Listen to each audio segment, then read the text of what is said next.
नमस्कार दोस्तों, स्वागत है आपका आपके अपने YouTube चैनल हरगिज क्लास में। सो फ्रेंड, आज हमारा मैथ का प्रैक्टिस सेट है 36। मैं फ्रेंड डेली बेसिस पे मैं मैथ का प्रैक्टिस सेट करवाता हूं। वो आपके ऑल कम्पिटिटिव एग्जाम्स के लिए आपके लिए इंपॉर्टेंट रहते हैं, क्योंकि मैं इसमें टॉप 10 क्वेश्चन कराता हूं, टॉप 10 टॉपिक से। और मैं आपको इस तरीके से मैं आपको क्वेश्चन कराता हूँ कि आपका संग में टॉपिक भी क्लियर होता है और आपको पता चलता है कि हमारे एग्जाम में किस टाइप से हमारे क्वेश्चन आते हैं। ठीक है फ्रेंड्स, सो आज हमारा मैथ का प्रैक्टिस सेट 36। इससे पहले मैंने 35 मैंने मैथ के प्रैक्टिस सेट अपने चैनल पर अपलोड कर दिए हैं। अगर आप चाहो तो उनको देख सकते हो, नीचे आपको डिस्क्रिप्शन में आपको लिंक मिल जाएगी, या फिर आप हमारे चैनल पर डायरेक्ट जाके भी देख सकते हो। ठीक है फ्रेंड्स, सो फ्रेंड क्वेश्चन आपकी स्क्रीन पर शो करेगा। आप कोशिश करना वीडियो को पॉज करके क्वेश्चन को सॉल्व करने की। बाकी हम आपको यहाँ पे बोर्ड पे क्वेश्चन को सॉल्व कराएंगे, जिसकी ट्रिक बनेगी उसी ट्रिक से कराएंगे, जिसका सिंपल मेथड बनेगा उसी तरीके से कराएंगे। ठीक है फ्रेंड्स, चलिए स्टार्ट करते हैं। क्वेश्चन नंबर फर्स्ट है, ये आपकी स्क्रीन पर दे रखा है। क्या कह रहा है देखो कि 180 भाव बताए गए जुराबों के 1 दर्जन जोड़े 20% छूट पर उपलब्ध है। मतलब कि 180 रुपये में 12 जुराब मिल रहे थे, यानी कि 12 जुराब। लेकिन क्या हुआ, मतलब 1 दर्जन में कितने होते हैं, 12 होते हैं, लेकिन इस पर क्या हुआ 20% की छूट दे दी। मतलब कि 20% की छूट दे दी, मतलब ये अपने आप में 100% है, मतलब इसका 80%। 20% की क्या दे दी, छूट दे दी। अब ये 180 मतलब कि 20% की छूट देने पर अब ये 12 जुराब मिलेंगे। ठीक है, यानी देखो 10 से 10, 10 से 18, 144, मतलब 144 रुपए के आपको 12 जुराब मिल रहे हैं। ठीक है, 144 रुपए के 12 जुराब आपको मिल रहे हैं। ठीक है, ये कह रहा है। तो 48 रुपए में जुराबों के कितने जोड़े खरीदे जा सकते हैं। 48 रुपए में अगर 144 रुपए में 12 जुराब हैं तो 48 रुपए में कितने जुराब मिलेंगे आपको। ठीक है, आप कर लो। देखो 12, जब 12 जुराब 144 में मिल रहे हैं तो इसका मतलब क्या होगा, देखो 12 × 12 144, मतलब ये कटेगा 12 से, यानी 12 × 12 यानी 12 रुपए में 1 जुराब मिलेगा। 12 रुपए में मिलेगा कितना, 1 जुराब। तो 48 रुपए में कितने जुराब मिलेंगे, 12 चौके 48, 4 से यहाँ इंटू कर दो, 4 से यहाँ इंटू कर दो, 12 चौके 48। तो 48 रुपए में हमारे 4 जुराब मिलेंगे, यानी कि 4 जोड़ी, 4 जोड़े। तो ये हमारा क्या हो जाएगा, राइट आंसर हो जाएगा, यानी कि 4। ठीक है फ्रेंड्स, आई होप आपको समझ में आया होगा। चलिए आगे चलते हैं। चलिए परसेंटेज से एक और क्वेश्चन करिए। क्वेश्चन नंबर 2 है। क्या कह रहा है देखो कि बट्टा श्रेणी 10%, 20% और 40%, ये आपको 3% दे रखे हैं आपको बट्टा, यानी कि डिस्काउंट दे रखे हैं। ये आपको 3 क्या कर रखे हैं, ये आपको डिस्काउंट दे रखे हैं 3। ठीक है, जिसको हम बोलते हैं बट्टा। ठीक है, कह रहा है किस एकमात्र बट्टों के समतुल्य है। मतलब आपसे क्या कह रहा है कि 10%, 20% और 40%, 3 डिस्काउंट के मुकाबले 1 डिस्काउंट हमारा क्या होगा। ये क्वेश्चन ये है। मान चलो आप किसी दुकानदार पे सामान लेने गए, उसने आपके सामान पे पहले उस पर 10% की छूट दी, फिर उस पर 20% छूट दी, फिर उस पर 40% छूट दी, एक ही सामान पर।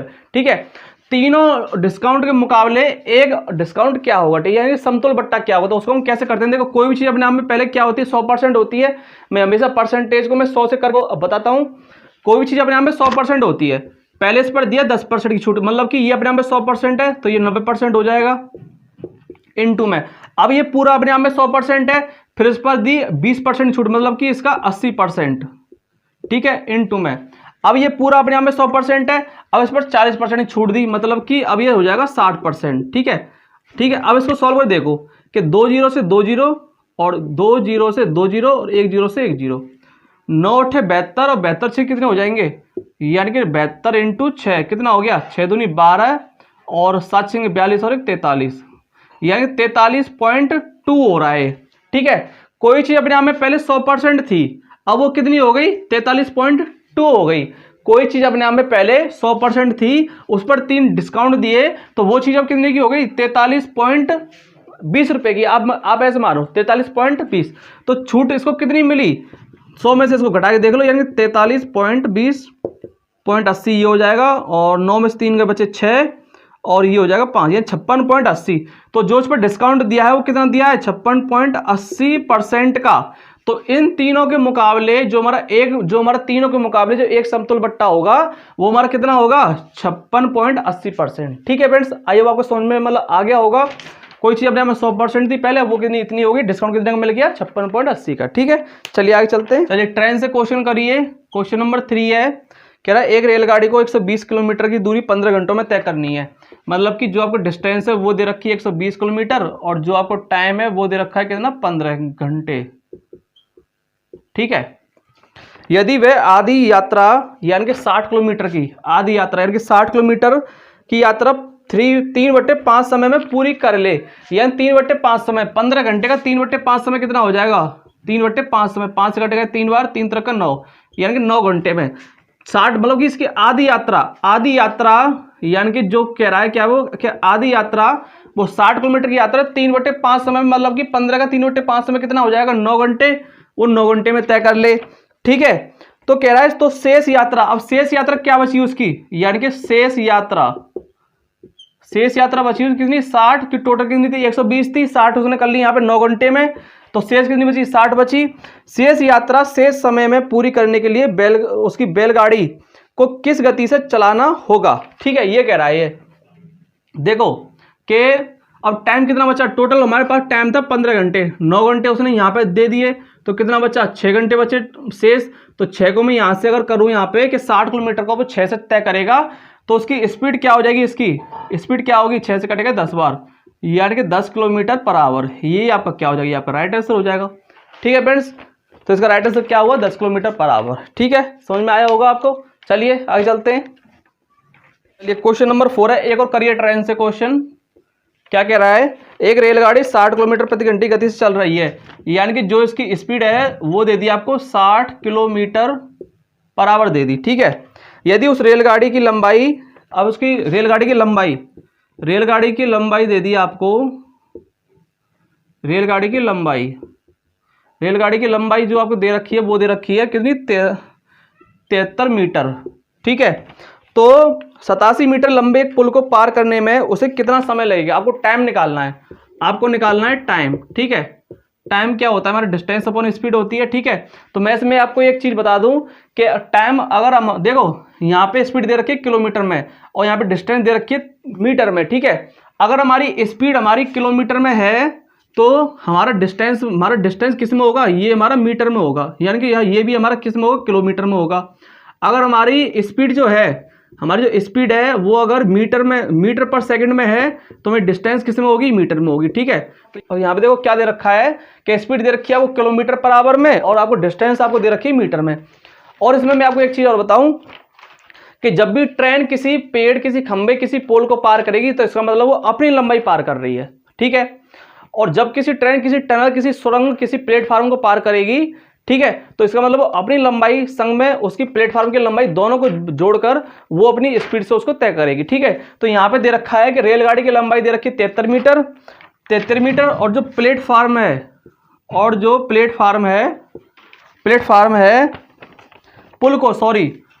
पुल है वो दे दिया आपको कितना 87 मीटर का। ठीक है, 87 मीटर का दे दिया, तो इसका मतलब है वो अपनी लंबाई संग में उस पुल की लंबाई को पार करेगी। तो टोटल डिस्टेंस क्या हो जाएगा हमारे पास, टोटल डिस्टेंस क्या हो गया हमारे पास 3 और 7 और 3 10, 8 और 8 16 यानी 160 मीटर जो टोटल डिस्टेंस है वो हो गया हमारे पास 160 मीटर। ठीक है, अब उसको आपको टाइम निकालना है, तो टाइम हमारा क्या होता है, डिस्टेंस अपन स्पीड होता है और स्पीड है हमारी किलोमीटर पर घंटे में और हमारी डिस्टेंस किस में है, मीटर में। तो मैं क्या करूंगा इसको मीटर पर सेकंड में चेंज कर लूंगा, यानी कि 60 किलोमीटर पर आवर दे रखा है आपको, इसको मैं करूंगा मीटर पर सेकंड में चेंज करने के लिए क्या करूंगा 5/18 से क्या करूंगा इसमें इंटू कर दूंगा। ठीक है, 6 × 18 और 6 से कटेगा 10 बार, यानी कि ये हो जाएगा 50/3 मीटर पर सेकंड। ठीक है फ्रेंड्स, तो टोटल मुझे निकालना है टाइम क्या होगा। ठीक है,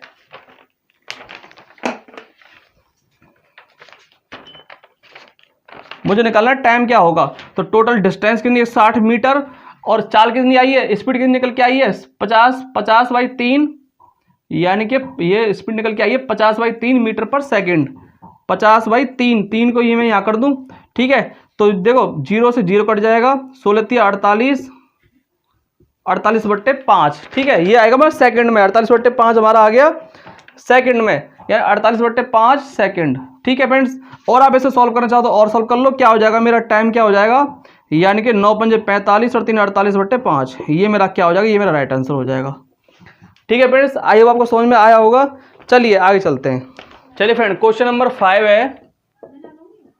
क्वेश्चन नंबर 5 देखो, ये आपका है सर्च एंड डिस्टेंस से क्वेश्चन है। क्या कह रहा है देखो, अब वो क्यूब रूट में दे रखा है 1372 इंटू में फिर आपको क्यूब रूट दिया 1458 358, ठीक है। और यहाँ दे दिया आपको डिवाइड में, फिर क्यूब रूट दिया आपको 343, ठीक है। अब इसका क्यूब रूट निकालो और आप इसे सॉल्व करो, ठीक है। देखो मैंने स्क्वायर रूट और क्यूब रूट की बड़ी स्पेशल मैंने वीडियो बनाई है, अगर आपने वो ना देखी हो तो नीचे आपको लिंक मिल जाएगी। देखो स्क्वायर रूट क्यूब रूट कुछ आपको याद भी होने चाहिए, मेरी मानो तो आपको 20 तक तो आपको याद होने चाहिए। तो मुझे यहाँ पे क्या दिख रहा है कि 1372 जो है वो किसी का नहीं होता क्यूब रूट, क्योंकि 1331 मेरा होता है किसका, 11 का। 1331 11 का होता है, और 1728 होता है मेरा किसका, 12 का क्यूब रूट, ठीक है। ये 11 का होता है, ये मेरा 12 का होता है। तो देखो 1372 किसी का क्यूब रूट नहीं हो सकता। और अगर मैं इसको लेके चलता हूं तो 1300 से थोड़ा सा ज्यादा है, तो ये भी किसी का क्यूब रूट नहीं है, ठीक है। लेकिन 343 जो है ये मेरा 7 का क्यूब रूट होता है, यानी कि 7 × 7 × 7 होता है, 49 × 7 करके देख लो आप, 963 और 7 जगह 28 और 6 34, मतलब कि ये मेरा बन रहा है क्यूब रूट, मतलब परफेक्ट क्यूब रूट जो बन रहा है वो मेरा ओनली ये बन रहा है बस, ठीक है। ये दोनों मेरे नहीं बन रहे। तो अब इसको सॉल्व आप कैसे करोगे कि ये क्यूब रूट इनटू में है, तो पूरे पे आप क्या करो, पहले क्यूब रूट चढ़ा लो। अब ये पूरा हमको सॉल्व करना पड़ेगा, यानी कि 1372 इनटू में इसको लिख लो 1458, ठीक है। इनटू में था, पावर थी, तो मैंने पावर क्या कर ली, दोनों मतलब दोनों पे चढ़ा दी मैंने, और ये इनटू में कर लिया। डिवाइड में फिर दे रखा है आपको अंडर रूट, मतलब क्यूब रूट में 343, ठीक है फ्रेंड्स। ऊपर नीचे क्यूब रूट है, तो अब क्या करो कि ऊपर नीचे को पूरा मतलब एक क्यूब रूट चढ़ा दो, मतलब स्पेसिफिक क्यूब रूट को हटा के मैं क्या करूं कि इस वाले क्यूब रूट को मैं पूरा चढ़ा दूं नीचे तक, ये वाला चढ़ा दिया मैं नीचे तक, यानी कि पूरा जो है ऊपर नीचे का वो मैंने क्यूब रूट चढ़ा दिया, मतलब कि जो तीनों पे जो क्यूब रूट था वो मैंने एक चढ़ा दिया, ठीक है। कर सकते हैं ऐसे। अब आप इसे काट के देखो, कुछ ना कुछ कट रहा होगा आपका। देखो 3 चौके 12 और 4 तिया 12 और 3 चौके 12, यानी कि ये पूरा कट जाएगा। देखो 4 बार इससे कटाए, पूरा कितना, 4 बार कट गया। अब देखो आगे सॉल्व करो इसे, यानी कि क्यूब रूट दे रखा है आपको, ठीक है। 4 से आप इसमें इंटू करो, 8 चौके 32, 3 और 5 चौके 20 और 3 23, 2 4 चौके 16 और 2 18, 1 4 एकम 4 और 1 5, यानी कि 532, यानी कि 5832 आ रहा है, 5832 आ रहा है आपका, ठीक है। अब आप सोचोगे 5832 किसका क्यूब रूट होगा, या किसी ना किसी का क्यूब रूट तो होगा, क्योंकि अगर हम ऑप्शन में देखें तो ऑप्शन में हमारा नॉर्मल हमारी वैल्यू आ रही है, तो इसका मतलब ये किसी ना किसी का क्यूब रूट होगा। और क्यूब रूट निकालना मैंने आपको कैसे बताया कि आपको ये आपको दे रखा है 5832, ठीक है। पीछे देखो सबसे पहले यूनिट प्लेस हमारा क्या आ रहा है, 2 आ रहा है ना। 2 हमारा कब आता है, 2 दूनी 4 दूनी 8 करोगे तो 8 आ रहा है, 8 8 64 और 8 चौके 32, यानी कि अगर 8 × 8 × 8 करूं तो मेरा इकाई का अंक मेरा 2 मेरा आ रहा है, ठीक है। तो इसका मतलब 8 तो मेरा आएगा ही आएगा, ठीक है। और क्यूब रूट निकालना मैंने आपको क्या सिखाया है कि 3 के जोड़े बनाते हैं, यानी कि 3 के पेयर बनाते हैं, 3 अंक के पेयर बनाते हैं। लास्ट में देखते हैं हमारा 2 आ रहा है, तो 2 हमारा इकाई का अंक कब आएगा, यानी कि यूनिट प्लेस हमारा कब आएगा कि वो 8 का मल्टीपल हो रहा होगा, ठीक है। अब 5, अब देखो अगर मैं 1 का क्यूब करूं तो मेरा 1 आएगा, और 2 का मैं क्यूब करूं तो मेरा आएगा 8, तो 5 मेरा इन दोनों के बीच में है ना, तो इसका मतलब ये छोटे वाले के संग जाएगा। हमेशा ध्यान रखना, जो हमारा वैल्यू बचती है वो क्यूब, जो आप मतलब क्यूब करके देखते हो ना कि मतलब किसके बीच में आ रहा है, तो हमेशा वो छोटे वाले के संग जाएगा, ठीक है। तो इसका मतलब ये हो जाएगा मेरा 18 का क्यूब हो जाएगा ये वाला मेरा, ठीक है। तो ये मेरा क्यूब रूट में था, इससे मेरा ये कट जाएगा, यानी कि मेरा जो राइट आंसर निकल के आएगा वो क्या निकल के आएगा, ओनली 18 निकल के आएगा, ठीक है फ्रेंड्स। मेरा राइट आंसर क्या है इसका, 18। चलिए आगे चलते हैं, एक और क्वेश्चन करिए। क्वेश्चन नंबर 6 है, देखो इसमें आपको निकालना है यूनिट प्लेस क्या होगा। 7 की पावर 71 और 6 की पावर 63 और इनटू में दे रखा है 3 की पावर 65, ठीक है। ये आपको गुणनफल दे रखे हैं और आपको बताना है कि इसमें यूनिट प्लेस क्या होगा, यानी कि इकाई का अंक बताओ इसमें क्या होगा, यानी कि जिसको बोलते हैं हम यूनिट प्लेस, ठीक है। ये आपको बताना है कि इसमें यूनिट प्लेस क्या होगा, ठीक है। तो नंबर सिस्टम की अगर आपने वीडियो देखी होगी या फिर आपने पहले से पढ़ रखा होगा, तो नंबर सिस्टम मैंने बड़े आसान तरीके से बताया कि आप मतलब यूनिट प्लेस आप आसानी से कैसे निकाल सकते हो, ठीक है फ्रेंड्स। देखो 7 की पावर 71 है, तो पहला आप 71 को 4 से डिवाइड दो, कितने नंबर 7 चौके 68, मतलब कि 7 चौके 68, ये कटेगा मतलब 68 तक कटेगा मेरा पूरा। तो 68 और 3 कितने हो गए 71, तो 7 की पावर 3 चढ़ा दो, ठीक है। अब 63 दे रखा है, 63 को भी 4 से डिवाइड दो, कितने बार कटेगा? 15 बार कटेगा, बचेगा कितना? 3 बचेगा, तो 6 की पावर भी 3 चढ़ा दो।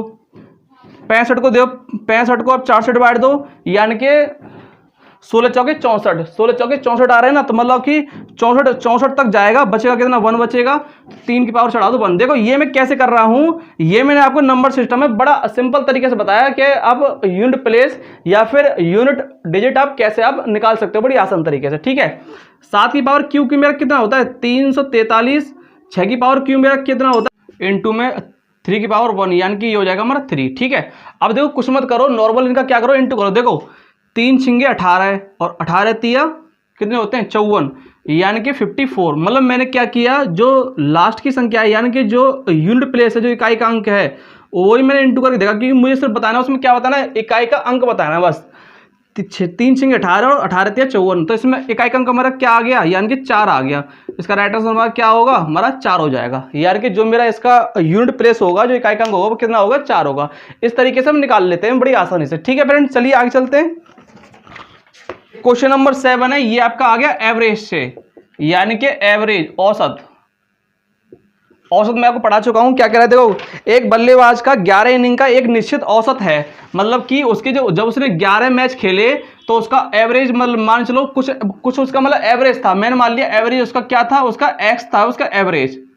ठीक है। 11 इनिंग का, उस बल्लेबाज ने 12 इनिंग में 90 रन बनाए, जिससे उसका औसत 5 रन कम हो गया। औसत 5 रन कम हो गया, यानी कि 12वीं में उसने 90 रन बनाए। 12वीं जो पारी थी, ठीक है, उसमें उसने 90 रन बनाए, और अब उसका एवरेज क्या हो गया कि 5 कम हो गया, यानी कि जो पहले एवरेज था उससे 5 उसका क्या हो गया? कम हो गया। क्वेश्चन मेरा बन गया। ठीक है।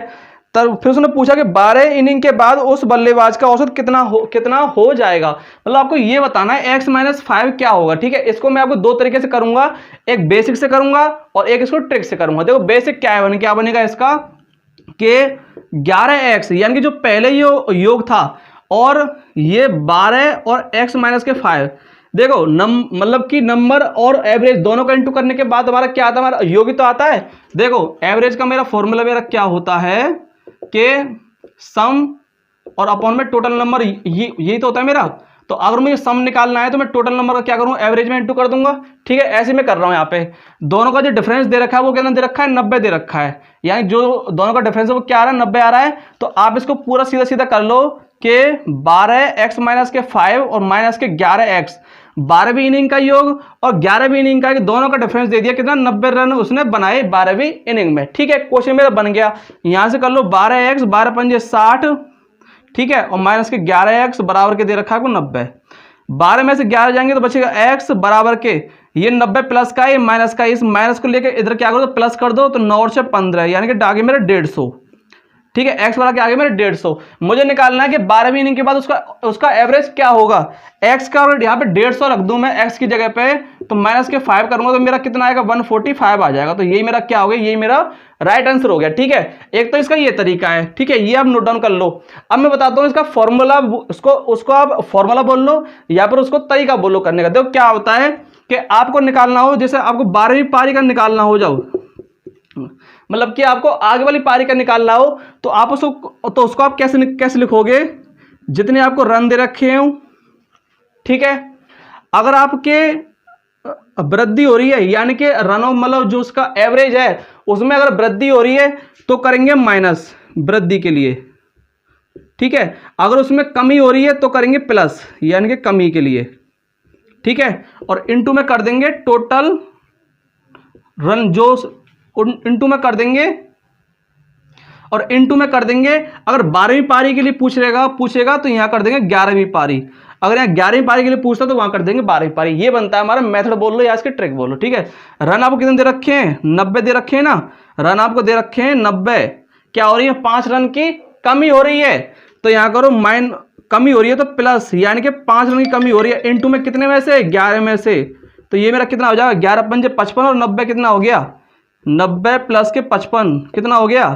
9 और 5 14, यानी कि 145। देखो वही आ गया निकल के, 145 से निकल के आ गया ना। ये एक तरीका होता है करने का, इससे आप कोई भी क्वेश्चन निकाल सकते हो। बस इसमें इतना ध्यान रखना, जितने आपको रन दे रखे हो, वृद्धि हो रही तो करना माइनस, कमी हो रही है तो करना प्लस, ठीक है। और यहाँ पे वो चीज रखना, अगर 12वीं पारी के लिए पूछेगा, मतलब आगे वाली के लिए पूछेगा तो पीछे वाली रखो, और पीछे वाली के लिए पूछता तो यहाँ पे तो अगर जैसे मान चलो अगर आपसे पूछता कि 11वीं इनिंग के बाद उसका एवरेज क्या होगा, तो मैं यहाँ पे रखता 12, ठीक है फ्रेंड। बस इसमें इतनी चीजें आपको याद रखने वाली, ठीक है फ्रेंड। चलिए आगे चलते हैं। एवरेज से एक और क्वेश्चन करिए, क्वेश्चन नंबर 8। देखो एक और क्वेश्चन है, क्या है, क्रिकेट के 11 खिलाड़ियों की औसत आयु 20 वर्ष है। 11 खिलाड़ी हैं, 11 खिलाड़ियों का जो एवरेज है, एवरेज दे रखा है, वो दे रखा है आपको 20 वर्ष 11 खिलाड़ियों का, ठीक है। कह रहा है कि यदि उनके शिक्षक की आयु भी सम्मिलित कर ली जाए तो औसत आयु 10% बढ़ जाती है औसत आयु। यानी कि औसत अगर 20 वर्ष है, इसका 10% कितना हो जाएगा, यानी कि 2। यानी कि जो अगर उनका मतलब शिक्षक को उसमें शामिल कर लिया जाए, मान चलो पहले थे 11 खिलाड़ी, अगर मैं प्लस में शिक्षक को जोड़ दूं, देखो कुछ नहीं है, बस सोचने वाला क्वेश्चन है, शिक्षक को जोड़ दो, अब कितने हो गए, 11 और 1 12 हो गए, टोटल 12 हो गए। और अब उनका एवरेज कितना हो गया, 2, मतलब कि 10% इंक्रीज हो गया। पहले 20 था और 2 में क्या हो गया, इंक्रीज हो गया, प्लस कर दिया तो कितना हो गया, अब हो गया 22 वर्ष। अब हो गया कितना, 22 वर्ष हो गया। आपसे पूछा है शिक्षक की आयु क्या होगी। देखो एक तो तरीका इसका ये है बिल्कुल बेसिक, कि 11 × 20 करो, ठीक है, यानी 11 × 20 कर दिया मैंने, कितना हो गया, 11 दूनी 22, 220 हो गया, ठीक है। पहले जो उनका योग था वो था 220। 12 × 22 करो, यानी कि 12 × अगर मैं 22 करूं तो क्या आएगा, देखो 22 दूनी 44 और 22 और 4 कितने हो गए, 26, यानी कि 264, ठीक है। दोनों का डिफरेंस ले लो, कितना आ गया, 44 वर्ष। और यही मेरा क्या हो गया, यही मेरा हो गया राइट आंसर, कि 11 खिलाड़ियों का योग था 220, और जब मैंने शिक्षक को जोड़ दिया तो अब उनका योग आ रहा है 264। तो इसका मतलब क्या हुआ, 44 वर्ष का उसमें शिक्षक मतलब उसमें जुड़ा होगा, ठीक है। एक तो ये तरीका बिल्कुल बेसिक। एक तरीका इसमें ये है कि देखो मैं आपको बिल्कुल अच्छे से बताऊंगा, देखो कि 11 खिलाड़ियों का औसत था 20, ठीक है, शिक्षक को जोड़ दिया, खिलाड़ी हो गए 12, ठीक है, अब उनका औसत हो गया 22, ठीक है। अब एक बात सोचो कि अगर उनमें जो शिक्षक है वो 20 वर्ष का ही आया होता तो उनका एवरेज क्या होता, उनका एवरेज 20 ही होता, क्योंकि एवरेज का मतलब क्या होता है कि 11 जितने भी खिलाड़ी हैं वो सब क्या है, 20-20 वर्ष के हैं, मतलब एवरेज का मतलब यही होता है। अगर मैं मानूं कि अगर वो जो शिक्षक है वो अगर 20 वर्ष का ही आया होता तो उनका एवरेज 20 ही होता, ठीक है। लेकिन वो कह रहा है कि एवरेज में 2 की क्या हुई, वृद्धि हो गई। तो जो ये 2 हैं, इसकी वृद्धि क्या, वर्ष की जो इंक्रीमेंट हुआ है वो इंक्रीमेंट क्या होगा, वो सम्मिलित तो होगा, मतलब कि 2 जो है जितने वो 12, अब टोटल जो 12 हैं वो 2 वो सब में बटेंगे। तो इसका मतलब 12 दूनी कितने होते हैं, 24। तो 24 और उसमें जोड़ के आप सीधा इसको कर सकते हो। यानी कि मेरा कहने का मतलब है अगर आप ये तरीका करते हो तो आपको पेन कॉपी उठाने की जरूरत ही नहीं है, ठीक है। बाकी आप प्रैक्टिस करोगे तो ये भी आपको समझ में आएगा, ठीक है। चलिए आगे चलते हैं फ्रेंड। क्वेश्चन नंबर 9 है, एक क्वेश्चन क्लॉक से करिए, एक क्वेश्चन क्लॉक से करिए, क्लॉक, ठीक है। देखो क्या कह रहा है, यदि एक घड़ी ने दोपहर में चलना आरंभ किया तो दोपहर 3:45, यानी कि 3:45 पर घंटे की सुई का कोण क्या होगा, घंटे की सुई का कोण बताना। देखो मैं आपको हमेशा एक फॉर्मूला बताता हूं, जब भी आपको घंटे और मिनट में आपको जब दिया होता है तो मैं उसके लिए आपको हमेशा एक फॉर्मूला बताता हूं, यार 3 × जो आपको घंटे दे रखे हो यानी कि आवर, माइनस के 11 × जो आपको मिनट दे रखी हो यानी कि मिनट, और डिवाइड में होता है 2। ये मेरा बनता है हमारा फॉर्मूला जब आपको घंटे और आपको मिनट में आपको एंगल पूछे, यानी कि एंगल पूछे जब आपको, ठीक है। लेकिन यहां से पूछा है ओनली घंटे में, यानी कि घंटे में एंगल उनका क्या होगा, ठीक है। तो देखो घंटे में करने के लिए पहले मैं क्या करूंगा, इस पूरे को पहले घंटे में चेंज कर लूंगा, यानी कि 3 × 45 को मैं क्या लिख सकता हूं, 45/60, 15 × 45, 15 × 60, यानी कि अभी कितना हो जाएगा, 4 × 12 और 3 15, यानी कि 15/4 घंटे, ठीक है फ्रेंड्स, 15/4 घंटे हो गए। अब देखो कि एक जो हमारा क्लॉक होता है इसमें कितने होते हैं, इसमें 12 पॉइंट होते हैं, यानी कि जो उसमें डायल होते हैं वो कितने होते हैं, 12 होते हैं, ठीक है फ्रेंड्स, 12 होते हैं ना, ये क्या होते हैं, ये तो होती है हमारी एक घड़ी होती है, ठीक है। इसमें जो डायल होते हैं वो कितने होते हैं 12 होते हैं, ठीक है। अगर जब एक सुई मान चलो, एक सुई जब पूरा चक्कर लगा लेगी, यानी कि पूरा चक्कर लगा लेगी और यहाँ पे आ जाएगी, तो इसका मतलब क्या हुआ कि उसने 360 डिग्री उसने क्या कर लिया, कवर कर लिया। अगर वो यहां से चल के पूरा ही चक्कर लगा के यहीं पे अगर वो आ जाए तो उसने क्या हुआ कि 360 उसने क्या किया, कवर कर लिया। तो आप यहां से ये देखो कि वो 1 घंटे में, मतलब कि 12 से 1, अगर वो 1 घंटे में कितना कवर कर रही है, फिर 1 घंटे में कितना कवर कर रही है। देखो अगर 360, इसमें डायल कितने होते हैं, 12 होते हैं, तो 12 से आप डिवाइड करके देख लो, 12 से कटेगा ये 12 × 36, 30 बार, यानी कि 1 घंटे में वो 30 डिग्री कवर कर रही है पर घंटे। 1 घंटे में वो 30 डिग्री कवर कर रही है, ठीक है। 1 घंटे में 30 डिग्री कवर कर रही है, तो 15/4 घंटे में वो कितना कवर करेगी, यानी कि 15/4 इंटू में कर दो 30 डिग्री, ठीक है। तो आप इसे सॉल्व कर लो, क्या आएगा देखो, 15 × 3 = 45, 450 डिग्री डिवाइड में 4, और आप इसे और सॉल्व करोगे तो 4 × 4, 4 × 4, 4 दूनी 8, और ये हो जाएगा यानी कि 112 डिग्री, ये आपका हो जाएगा राइट आंसर, ठीक है फ्रेंड्स। आइए आपको समझ में आया होगा, ये था ओनली घंटे में निकालने के लिए, ठीक है। जब आपको घंटे और मिनट दोनों के बीच में आपको एंगल पूछेगा तो उसके लिए हमारा ये फॉर्मूला होता है, ठीक है। चलिए आगे चलते हैं। चलिए फ्रेंड, एक क्वेश्चन लिया है मैंने अलजेब्रा से, यानी कि क्वेश्चन नंबर 10 है, और ये मेरा आज का लास्ट क्वेश्चन है। देखो क्या कह रहा है कि 5x और नीचे आपको दे रखी है 2x² प्लस के दे रखा है 5x प्लस के 1, ठीक है, और बराबर के दे रखा है 1/3, और आपको बताना है तो x प्लस 1/2x का मान क्या होगा, का मान बताना आपको, ठीक है। और देखो मैं आपको फिर कहता हूं कि जब भी मैं अलजेब्रा का क्वेश्चन कराता हूं तो हमेशा कहता हूं कि क्वेश्चन में ही आंसर छुपा होता है हमारा। हमेशा ध्यान रखना, अलजेब्रा के जो क्वेश्चन होते हैं उनके क्वेश्चन में ही आंसर छुपा होता है, ठीक है। देखो कैसे, जो आपको दिया है ना उसी को सॉल्व करने लग जाओ, आपका आंसर आ जाएगा।